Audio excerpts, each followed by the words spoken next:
é que, retornando às falanges que lhe eram próprias, Felício ali reencarnara a fim de prosseguir na peregrinação para a redenção completa sob os auspícios daquele meigo nazareno a quem perseguira ao tempo de Adriano na pessoa de seus adeptos. Recebera então nova fase de progresso sob a acolhida de outro nome. Transportara-se jovem ainda para a terra de Santa Cruz, levado por indefinível sentimento de atração, ali constituindo família e piedosamente consentindo em servir de genitor para o antigo algoz. Agora seria bem certo que continuaria auxiliando a expurgar da consciência uma nova infração, a do suicídio. Quando, pensativos e silenciosos, deixamos o recinto do santuário, onde tão sublime mistério nos fora desvendado como a primeira lição, repercutia nos refolhos de nossa alma esta profunda e inenarrável impressão. Ó Deus de misericórdia, sede bendito por nos terdes concedido a lei da reencarnação.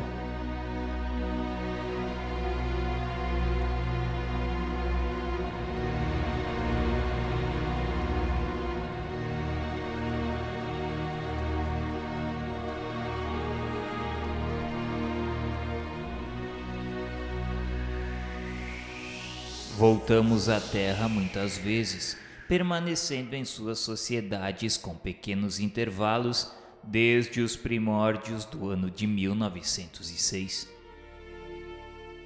Múltiplos deveres ali nos chamavam. Era o campo vasto de nossas experimentações mais eficientes, porquanto, tendo de reviver ainda muitas vezes em suas arenas, tornava-se de grande utilidade o exercitarmos entre nossos irmãos de humanidade os conhecimentos gradativamente adquiridos nos serviços da espiritualidade. Assim foi que, sob os cuidados de Aníbal de Silas, mas tendo por assistente prático a experiência secular de Soure ao mar, dilatamos as lides de beneficência iniciadas sob a direção de Teócrito, multiplicando esforços para servir a corações sofredores sob as doces inspirações das lições messiânicas,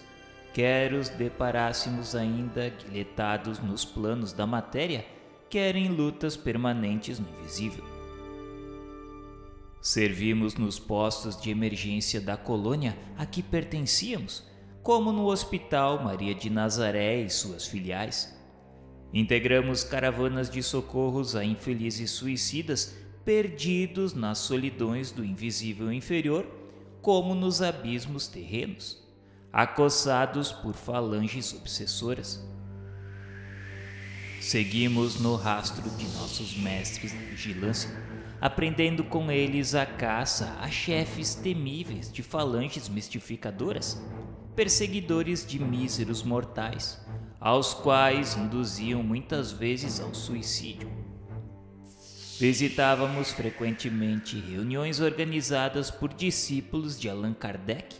com eles colaborando tanto quanto eles próprios permitiam. Acudimos a imperativos de muitos sofredores alheios às ideias espiríticas, mas verdadeiramente carecedores de socorro. Devassamos prisões e hospitais. Descobríamos desolados sertões brasileiros e africanos, cogitando de fortalecer o ânimo e prover socorro material a desgraçados prisioneiros de um mau passado espiritual, agora às voltas com testemunhos recuperadores, em envoltórios carnais desfigurados pela lepra, amesquinhados pela demência ou assinalados pela mutilação. E nos atrevíamos até pelos domicílios dos grandes da terra, onde também possibilidades de dores intensas e de graves ocasiões para o pecado do suicídio enxameavam, não obstante as factícias glórias de que se cercavam. E por toda a parte onde existisse lágrimas a enxugar,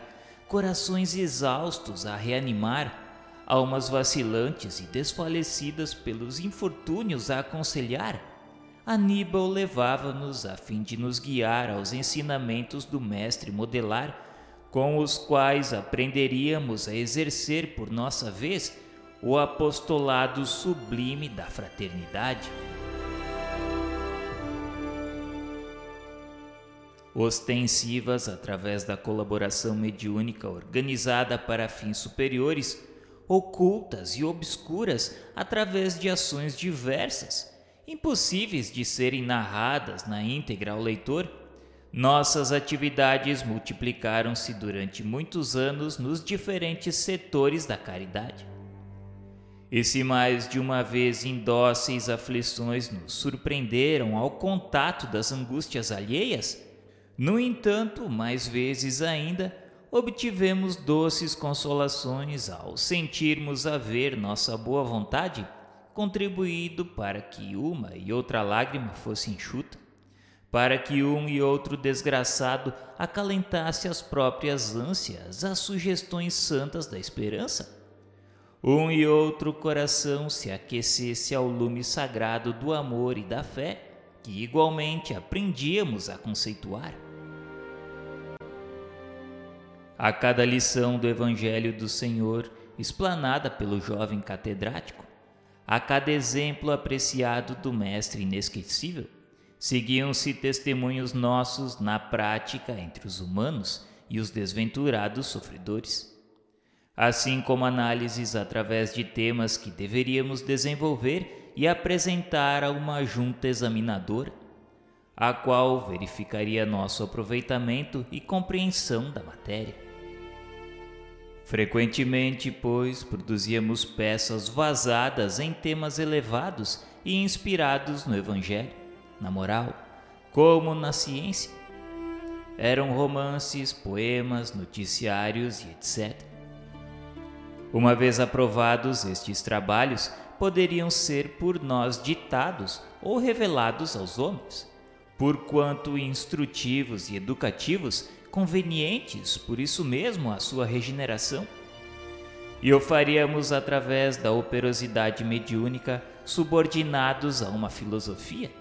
ou servindo-nos de sugestões e inspirações a qualquer mentalidade séria capaz de captar-nos as ideias em torno de assuntos moralizadores ou instrutivos.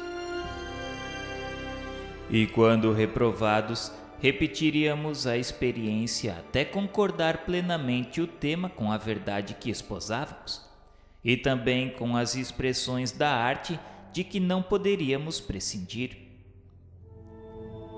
Os dias consagrados a tais exames eram festivos para todo o burgo da esperança. Legítimos certâmens de uma arte sagrada, a do bem, o encanto que de tais reuniões se destacava ultrapassava todas as concepções de beleza que antes poderíamos ter. Esforçavam-se as vigilantes na decoração dos ambientes, na qual entravam jogos e efeitos de luz transcendentes, indescritíveis em linguagem humana, enquanto luminares de nossa colônia, como Teócrito, Ramiro de Guzmán e Aníbal de Silas, se revelavam artistas portadores de dons superiores, quer na literatura como na música e oratória descritiva, isto é, na exposição mental através de imagens das produções próprias. De outras esferas vizinhas desciam caravanas fraternas a emprestarem brilho artístico e confortativo às nossas experimentações. Nomes que na terra se pronunciam com respeito e admiração acorriam bondosamente a reanimar-nos para o progresso, ativando em nossos corações humílimos o desejo de prosseguir nas pelejas promissoras.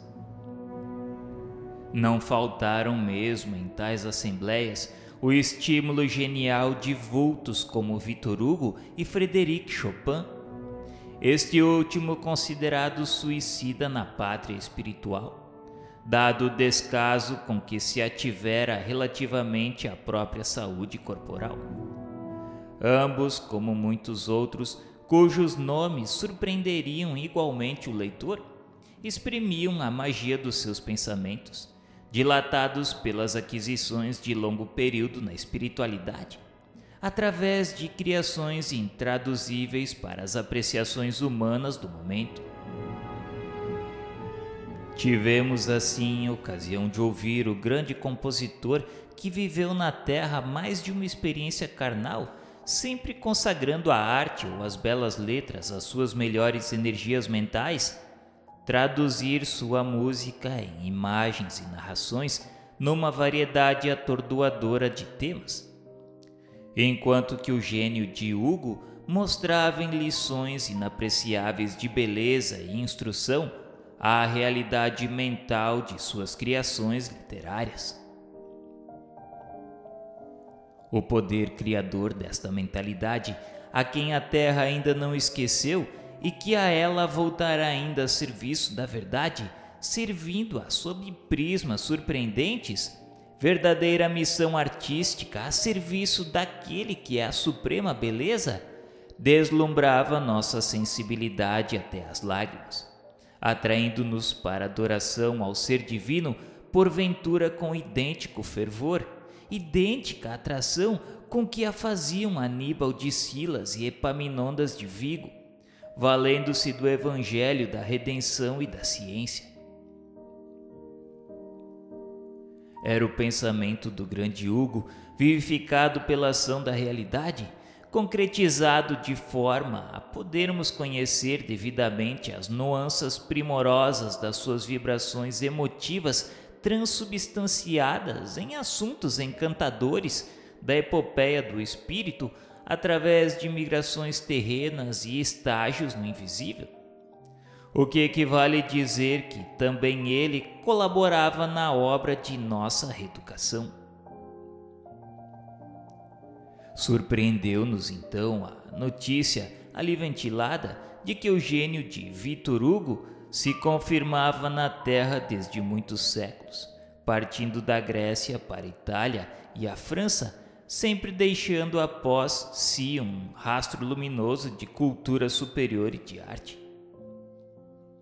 Seu espírito, pois, em várias idades diferentes, tem sido venerado por muitas gerações, cabendo-lhe positivamente a glória de que se cerca em planos intelectuais. Quanto ao outro, Chopin,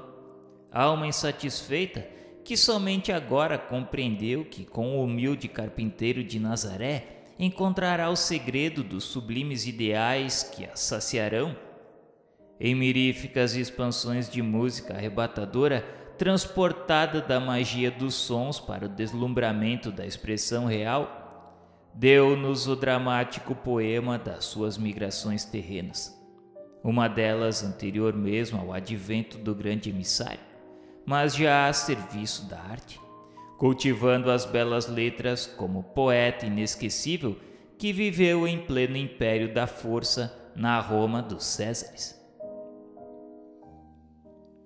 Quanto a nós outros, os ensaios que deveríamos levar a efeito seriam igualmente traduzindo nossas criações mentais em imagens e cenas, como faziam nossos mentores com suas lições e os visitantes com sua gentileza. Para tal desiderato havia o concurso de técnicos incumbidos do melindroso serviço. Equipe de eminentes cientistas, senhores do segredo da captação do pensamento para os aparelhamentos transcendentes a que nos temos referido. Alguns médiuns da confiança de nosso instituto eram atraídos a essas reuniões, sob a tutela de seus guardiães, e aí entreviam dificultosamente o que para nós outros se revelava com todo o esplendor. Seria para eles um como estímulo ao trabalho mediúnico a que se comprometeram ao reencarnar, instrução inerente ao programa da reeducação conveniente ao seu progresso de intérpretes do mundo invisível, e meio menos dificultoso de prepará-los para desempenhos que viviam em nossas cogitações de aprendizes. Então empolgava-nos santo entusiasmo por julgarmos fácil tarefa o inteirar os homens das nossas novidades de que nos íamos apossando, certos de que seriam imediatamente aceitos nossos esforços para bem informar. Não contávamos, porém, com o empeço desconcertante que é o pouco desejo existente nos corações dos médiuns de sinceramente ativarem em torno dos ideais cristãos que eles julgam defender, quando permanecem incapazes para uma só renúncia, avessos aos altos estudos a que será obrigado todo aquele que se julgar iniciado, amornados no desamor à redenção de si próprios e de seus semelhantes, aos quais tem o dever sagrado de defender da ignorância relativa às coisas espirituais, uma vez dotados como são de faculdades para tanto apropriadas. E quando desarmonizados consigo próprios e as esferas iluminadas, traduzem efeitos mentais, conceitos pessoais, convencidos de que interpretam o pensamento dos espíritos, quando a verdade muitas vezes manda que se afirme que nada fizeram a fim de merecer o alto mandato, nem mesmo a moralização da própria mente. E é com a mais profunda tristeza que assinalamos nessas páginas, escritas com o nosso mais ardente desejo de servir, o desgosto de quantos se interessam pelo bem da humanidade em além-túmulo, ao observar a falta de vigilância mantida pelos médiuns em geral, seus pacos desejos de se desprenderem dos atrativos como das ociosidades imanentes ao plano material, esquivando-se ao dever urgente de se despojarem de muitas atitudes nocivas ao mandato sublime da mediunidade, das quais a voz dulcíssima do bom pastor ainda não conseguiu desprendê-los. Valemo-nos, pois, destas divagações para ressaltar o fato de que eles mesmos, os médiuns, infelizmente dificultam a ação dos espíritos instrutores do planeta, porquanto muitos aparelhos mediúnicos, excelentes em suas disposições físico-psíquicas, resvalam para o ostracismo e a improdutividade de coisas sérias, enquanto em torno se acumula o serviço do Senhor por falta de bons obreiros do plano terreno, e a humanidade braceja nas trevas em pleno século das luzes, prosseguindo desorientada à falta do pão espiritual, faminta da luz do conhecimento, sedenta daquela água viva que lhe desalteraria a alma, desconsolada e entristecida pelo acúmulo de desgraças. Dois acontecimentos de alta monta vieram modificar soberanamente certos pormenores de uma situação que se afigurava indecisa e indefinível, conquanto um espaço de 2 anos distanciasse a realização de um para o outro. Fora por um daqueles dias festivos franqueados às visitações. Na véspera preveniram-nos de que os internos receberiam visitas dos seus mortos queridos, isto é, membros da família, entes caros já desencarnados. Aliados, porém, do movimento, supusemo-lo apenas afeto aos mais antigos do que nós no aprendizado do Instituto, e por isso limitamo-nos a esperar que algum dia tocaria também a nossa vez de rever os nossos. Bondosas e caritativas como toda mulher que tem educação moral inspirada no ideal divino, as damas vigilantes dispuseram os parques para a grande recepção que se verificaria no dia imediato, utilizando toda a habilidade de que eram capazes. E com arte e talento, criaram recantos dulcíssimos para nossa sensibilidade, ambientes íntimos encantadores por nos falarem a recordações mais queridas da infância como da juventude, quando a desesperanças da existência ainda não nos havia dado a sorver o cálice fatal das amarguras. E criando-os, a nós outros os ofereciam como agradáveis surpresas, a fim de recebermos nossa parentela e amigos à proporção que chegavam. Criados ao ar livre, isto é, disseminados pelos parques e jardins de que a cidade era pródiga, à beira dos lagos serenos, sobre as encostas das colinas graciosas que pareciam lucilar, suavemente irisadas sob o reflexo indefinível de revérberos multicores, tais recantos não eram perduráveis, existindo temporariamente apenas enquanto durassem nossas necessidades de compreensão e consolo. Muitos deles traduziam o lar paterno, aquele recinto sacrossanto em que se passara nossa infância, e onde os primeiros anseios da vida, as primeiras esperanças haviam florescido, e o qual, tão saudoso e ardentemente recordado, e por aquele que apenas trevas e desespero deparou ao se transportar para o além. Outros lembrariam cenários edificados sob as doçuras da afeição conjugal, um recanto de sala, uma varanda florida, ao passo que mais alguns mostravam certa paisagem mais grata da terra natal. Uma ponte bucólica, um trecho sugestivo de praia, uma alameda conhecida, por onde muitas vezes palmilhamos pelo braço protetor de nossas mães. E foi, pois, no próprio cenário que figurava a casa onde nasci, que tive a inefável satisfação de rever minha mãe querida, a qual ainda na infância eu vira morrer e sepultar, de lhe beijar as mãos como outrora, ao passo que me atirava soluçando aos braços protetores de meu velho pai, aliviando o coração de uma saudade que jamais se esfumara do meu coração, torturado sempre pela incompreensão de mil razões adversas. Revi minha esposa, a quem a morte arrebatara de meu destino em pleno sonho de um matrimônio venturoso, e a qual eu desde muito poderia ter reencontrado no invisível, não fora a rebelia do meu gesto nefasto. De todos eles recebi carinhosas advertências, conselhos preciosos, testemunhos de afeto perene, reparando que nenhum me pedia contas do desbarato em que as paixões e as desditas me haviam transformado a vida.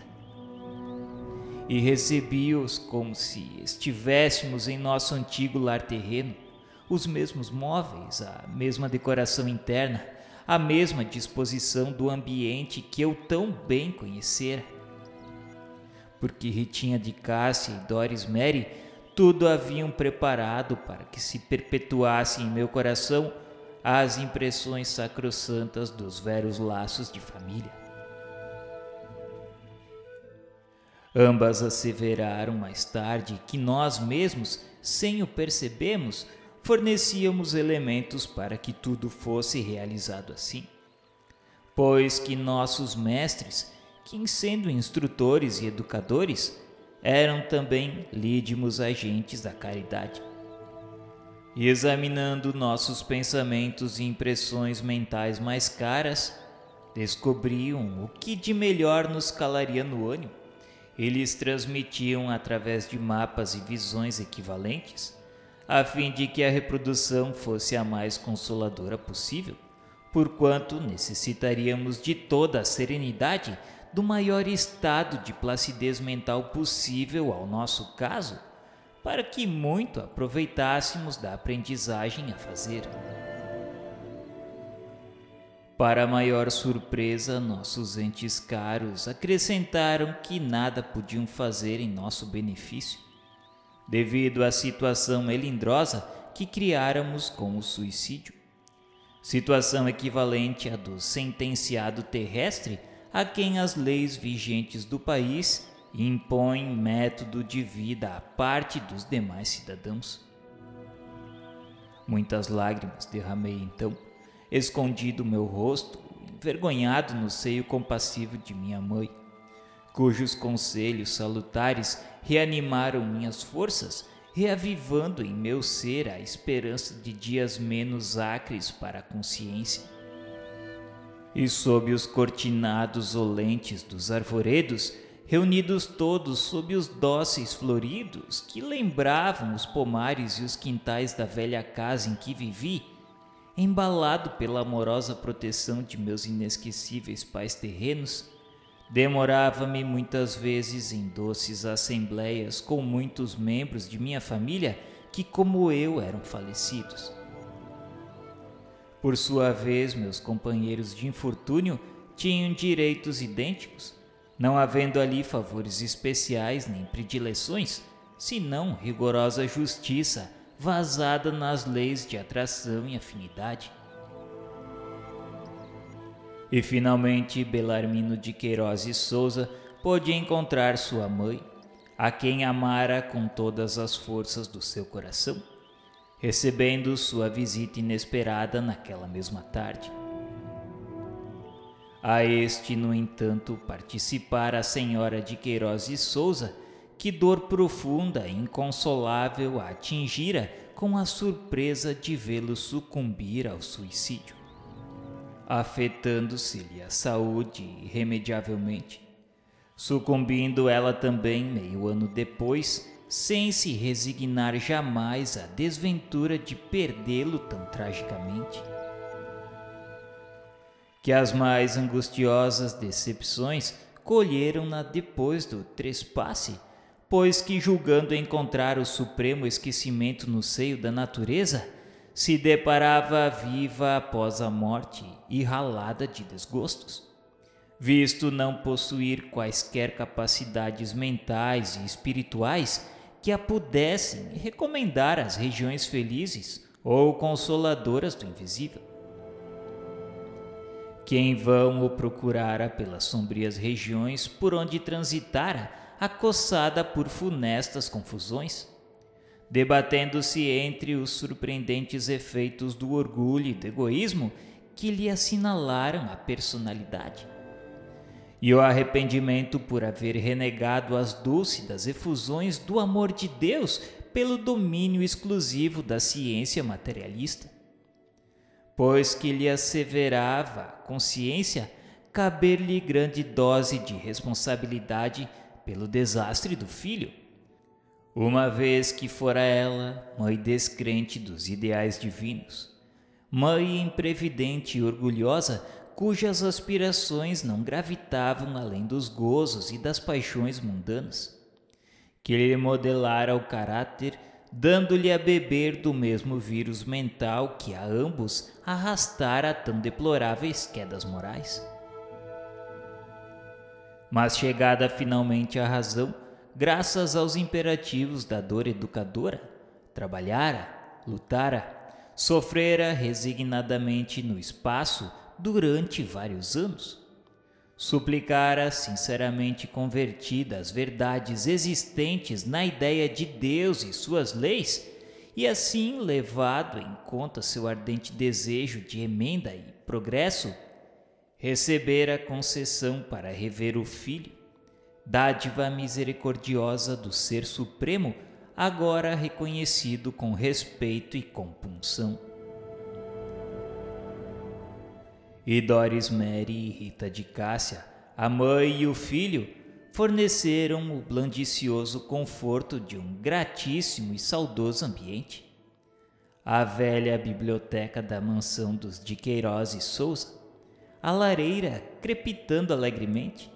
a cadeira de balanço da velha senhora, a pequena poltrona de Belarmino junto ao regaço de sua mãe, como ao tempo de infância.